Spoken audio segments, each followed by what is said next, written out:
திமுகவின் செயலற்ற ஆட்சி அவலத்தை பற்றிய அறிக்கைக்கு வாய்வீச்சு அட்டை கத்தி பாரதி நேரடியாக பதிலளிக்காமல் தனிநபர் விமர்சனம் செய்துள்ளதற்கு எதிர்க்கட்சி துணைத் தலைவர் உதயகுமார் கடும் கண்டனம் தெரிவித்துள்ளார். இது தொடர்பாக அவர் வெளியிட்டுள்ள அறிக்கையில், செயலற்ற ஆட்சி, பயனற்ற ஆட்சி, மக்கள் விரோத ஆட்சி என்பதை கழக பொதுச் செயலாளர் புரட்சித் தமிழர் எடப்பாடி கே பழனிசாமி புள்ளி விவரங்களுடன் அறிக்கை வெளியிட்டதாக குறிப்பிட்டுள்ளார்.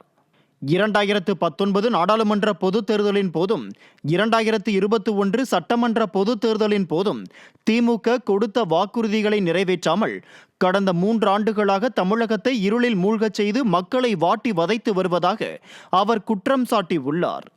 மின் கட்டண உயர்வு, சொத்து வரி உயர்வு, குடிநீர் கட்டண உயர்வு, குப்பை வரி, பால் விலை உயர்வு, அரிசி மற்றும் பருப்பு போன்ற அத்தியாவசிய பொருட்களின் விலை உயர்வு, மணல், ஜல்லி, சிமெண்ட் போன்ற கட்டுமான பொருட்களின் விலை உயர்வு என்று 3 ஆண்டு விடியா திமுக ஆட்சியின் நிர்வாக திறமையின்மையால் தமிழக மக்கள் சிக்கி திணறி வருகிறார்கள் என சாடியுள்ளார்.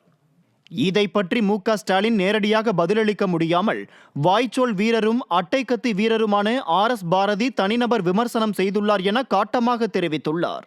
ஆன்லைன் லாட்டரியில் உயிரிழக்கும் இளைஞர்களின் நலன் கருதி கொண்டு வந்த ஆன்லைன் தடை சட்டத்தை சரியாக வாதிடாமல் காற்றில் பறக்கவிட்டு வாய்க்கிழிய பேசுவது திமுகவின் வாடிக்கை என எதிர்க்கட்சி துணைத் தலைவர் உதயகுமார் தெரிவித்துள்ளார்.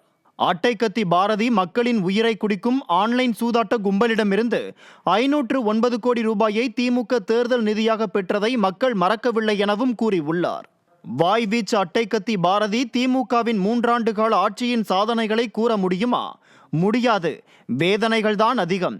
ஆனால் அதை விட்டுவிட்டு அதிமுக பொதுச் செயலாளர் எடப்பாடி கே பழனிசாமி மீது தனிநபர் விமர்சனம் செய்து 3 ஆண்டு கால ஆட்சியின் அவலத்தை திசை திருப்பும் நாடகத்தை அரங்கேற்றி உள்ளீர்கள் என சாடியுள்ளார். வாய்க்கு வந்தபடி புலம்பி திரிவதை திமுகவினர் இத்தோடு நிறுத்திக் கொள்ள வேண்டும் என்றும், பேரறிஞர் பெருந்தகை அண்ணாவால் துவக்கப்பட்ட திராவிட முன்னேற்ற கழகத்தை குடும்ப முன்னேற்ற கழகமாக மாற்றி செயல்பட்டு வரும் கொள்ளை கூட்டத்திற்கு பரிசுத்தமான இயக்கமான அதிமுகவை பற்றி விமர்சனம் செய்வதற்கு எந்தவித அருகதையும் இல்லை என எதிர்க்கட்சி துணைத் தலைவர் உதயகுமார் தெரிவித்துள்ளார்.